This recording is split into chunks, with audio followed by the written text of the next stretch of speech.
কলগাছিয়াত চোৰাং কাঠভৰ্তি বাহন জব্দ নিশা বৃহৎ পৰিমাণৰ কাঠসহ জব্দ বলেৰো পিকআপ বাহন মেঘালয়ৰ পৰা কয়াকুছি হৈ জয়পুৰ তাৰাকান্দিলৈ সৰবৰাহ কৰা হৈছে চোৰাং কাঠ কয়াকুছিৰ সাদ্দামৰ নেতৃত্বত চলিছে বহিৰাজ্যৰ পৰা চোৰাং কাঠৰ ৰমৰমীয়া বেহা নিশা কলগাছিয়াৰ জয়পুৰ তাৰাকান্দি মহাত্মা গান্ধী এমপি স্কুলৰ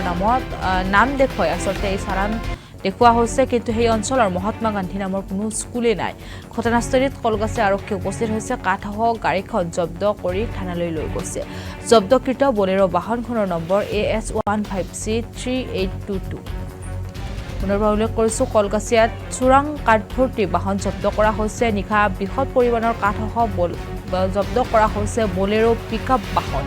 মেঘালয়ৰ পৰা কয়াকুছি হৈ জয়পুৰ তাৰাকান্দিলৈ সৰবৰাহ কৰা হৈছে চোৰাং কাঠ কয়াকুছিৰ সাদ্দামৰ নেতৃত্বত চলি আছে এই বহিৰাজ্যৰ পৰা অনা চোৰাং কাঠৰ ৰমৰমীয়া বেহা নিশা কলগাছিয়াৰ জয়পুৰ তাৰাকান্দি মহাত্মা গান্ধী এমপি স্কুলৰ নামত চালান দেখুৱাইছিল আচলতে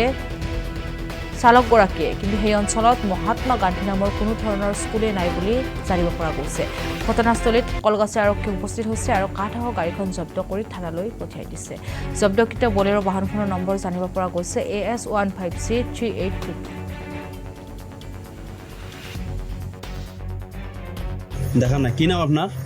আশরাফুল ইসলাম আশরাফুল কত ঘর আপনার কয়াকুছি কি কাঠ এইবিলাক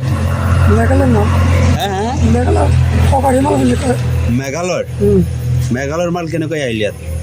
ডাঙৰ গাড়ী আনছে তাৰে দোকানৰ পৰা আনছে কোনে আনিছে ডাঙৰ গাড়ীতে সাতটামে সাদ্দামে ক'ত বিজনেছ কৰে তেখেত কয়াকুছি কয়াকুছি তো ধৰেছে বা কোনো আমি তো তাৰ নামটো নাজানো কেতিয়া ধৰিছে হল আধা ঘণ্টা আধা ঘণ্টা আগত ইয়াত কিয় ৰখা হৈছে আপোনালোক ইয়াতে গাড়ীটো ৰখাই আৰু সিফালে গৈছে যে আমি অহাৰ পাছত গাড়ীটো লৈ যাওঁ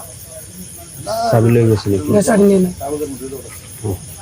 আপনার জোর করে ইয়াতে রখাই থৈছে নাকি